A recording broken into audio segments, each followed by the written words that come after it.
Class 8, lesson number 1, rational number. Rational number. So ನಾವು rational number ಅಂದರೆ ಏನು ಅಂತ ತಿಳ್ಕೊಳ್ಳೋದಕ್ಕಿಂತ ಮುಂಚೆ ಅದಕ್ಕೆ ಬೇಕಾಗಿರೋಂಥ ಬೇಸಿಕ್ ಕಾನ್ಸೆಪ್ಟ್ ಏನು ಅಂತ ತಿಳ್ಕೊಳ್ಳೋಣ. So first natural number. Natural number ಅಂದರೆ ಏನು? Counting numbers are called natural numbers. So ನಾವು ಕೌಂಟ್ ಮಾಡೋ ಅಂಥ ನಂಬರ್ಸ್ನ ಏನಂತ ಕರಿತೀವಿ? Natural numbers. So it starts from 1 2 3 4. ಇವೆಲ್ಲ ಕೌಂಟಿಂಗ್ ನಂಬರ್ಸ್ ಅಲ್ವಾ? ಇದು 1 2 3 4 ಸ್ಟಾರ್ಟ್ ಆಗುತ್ತೆ. ಓಕೆನಾ? ಕೌಂಟ್ ಮಾಡೋ ಅಂಥ ಎಲ್ಲ ನಂಬರ್ಸ್ನ ನಾವು ನ್ಯಾಚುರಲ್ ನಂಬರ್ ಅಂತ ಕರಿತೀವಿ.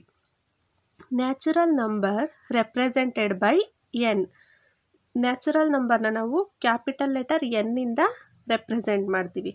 So example, N is equal to flower bracket 1, 2, 3, 4, 5 up to so on.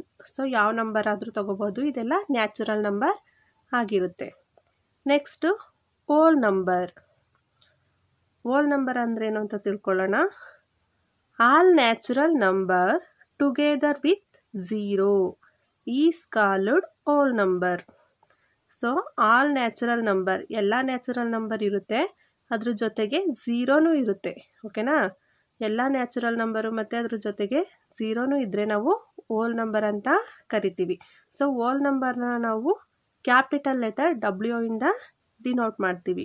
W is equal to 0 1 2 3 4 etcetera so on. So ಈ ನಂಬರ್ನ ನಾವು ಓಲ್ ನಂಬರ್ ಅಂತ ಕರಿತೀವಿ. Next integer. Integers. All whole number together with negative of counting number are called integer. So integers ಅಂದ್ರೇನು? All whole number, ಎಲ್ಲ whole number ಇರುತ್ತೆ, ಅದ್ರ ಜೊತೆಗೆ ನೆಗೆಟಿವ್ ಆಫ್ ಕೌಂಟಿಂಗ್ ನಂಬರ್ಸು ಸಹ ಇರುತ್ತೆ. ಆ ನಂಬರ್ನ ನಾವು ಇಂಟಿಜರ್ ಅಂತ ಕರಿತೀವಿ. ಓಕೆನಾ? ಸೊ ಇಂಟಿಜರ್ನ ನಾವು ಕ್ಯಾಪಿಟಲ್ ಲೆಟರ್ Z ಇಂದ ರೆಪ್ರೆಸೆಂಟ್ ಮಾಡ್ತೀವಿ. Integers are represented by Z. For example, Z is equal to flower bracket -3, -2, -1. ಇದೇನು? Negative counting number. 0 1 2 3 4 5 ಇದೆಯಲ್ಲ, ಇದು ಓಲ್ ನಂಬರ್. ಸೊ ಓಲ್ ನಂಬರ್ ಜೊತೆಗೆ ನೆಗೆಟಿವ್ ಕೌಂಟಿಂಗ್ ನಂಬರು ಸಹ ಇರುತ್ತೆ. ಈ ನಂಬರ್ಸ್ನ ನಾವೇನಂತ ಕರಿತೀವಿ? ಇಂಟಿಜರ್ಸ್. ಇಲ್ಲಿ 5 6 7 ಅಪ್ ಟು ಸೊ ಆನ್ ಎಷ್ಟಾದರೂ ಬರ್ಬೋದು. ಈ ಕಡೆನೂ ಸಹ -4 -5 -6 ಎಷ್ಟಾದ್ರೂ ಸಹ ಬರ್ಬೋದು. Next rational number. Number which can be written in the form of P by Q. P and Q are integer and Q not equal to 0 are called rational numbers. So rational numbers ಅಂದ್ರೇನು? Numbers which can be written in the form of P by Q. ನಂಬರ್ನ ನಾವು P by Q ಫಾರ್ಮಲ್ಲಿ ಬರಿಬೋದು. ಓಕೆನಾ? P and Q are integer. P ಮತ್ತು Q ಏನಾಗಿರುತ್ತೆ? Integers ಆಗುತ್ತೆ. Integers ಅಂದರೆ ನಮಗೆ ಗೊತ್ತು, ಈ ನಂಬರ್ಸ್ ಎಲ್ಲ ಏನು? Integers. And Q not equal to 0. ಈ Q ಏನು? Not equal to 0. ಇದು 0 ಆಗಿರಬಾರ್ದು ಅಂಥ ನಂಬರ್ಸ್ನ ನಾವೇನಂತ ಕರಿತೀವಿ?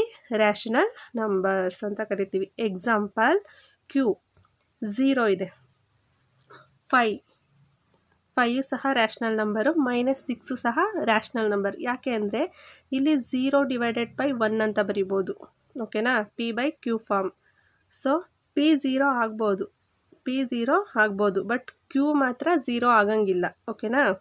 ನೆಕ್ಸ್ಟು 5. ಈ 5ನ ನಾವು 5 by 1 ಅಂತ ಬರಿಬೋದು. ಸೊ ಇದು ಸಹ ರ್ಯಾಷನಲ್ ನಂಬರ್ ಆಗಿರುತ್ತೆ. ನೆಕ್ಸ್ಟು -6. -6 ಸಹ -6 by 1 ಅಂತ ಬರಿಬೋದು. P by Q form. 1 1 7 1 6 6 -6 ಆಗಿರುತ್ತೆ. ಓಕೆನಾ?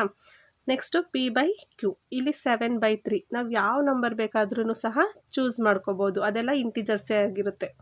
ಓಕೆನಾ? ಮೈನಸ್ ಆದರೂ ತೊಗೋಬೋದು, ಪ್ಲಸ್ ಆದ್ರೂ ತೊಗೋಬೋದು. Okay? Next 9 by 6, 28 by 50, 103 by 130. So ಇದೆಲ್ಲ ರ್ಯಾಷನಲ್ ನಂಬರ್ಸ್ಗೆ ಎಕ್ಸಾಂಪಲ್ಸ್ ಆಗಿದೆ. Rational numbers are represented by Q. ರ್ಯಾಷನಲ್ ನಂಬರ್ಸ್ನ ನಾವು ಕ್ಯಾಪಿಟಲ್ ಲೆಟರ್ ಕ್ಯೂ ಇಂದ ರೆಪ್ರೆಸೆಂಟ್ ಮಾಡ್ತೀವಿ. ಎಕ್ಸಾಂಪಲ್ಸ್ ಇದೆ ಅಲ್ವಾ, 0, 5, 5ನ 5/1 ಅಂತ ಬರಿಬೋದು, -6/1, 7/3, 7/6, 203/100, 48/70. ಯಾವ ನಂಬರ್ ಬೇಕಾದರೂ ನಾವು ಚೂಸ್ ಮಾಡ್ಕೋಬೋದು. ಬಟ್ ಕೆಳಗಡೆ ಡಿನಾಮಿನೇಟರಲ್ಲಿ ಕ್ಯೂ 0 ಆಗಿರಬಾರ್ದು. ಇಂಥ ನಂಬರ್ಸ್ನ ನಾವೇನಂತ ಕರಿತೀವಿ? ರ್ಯಾಷನಲ್ ನಂಬರ್ಸ್ ಅಂತ ಕರಿತೀವಿ.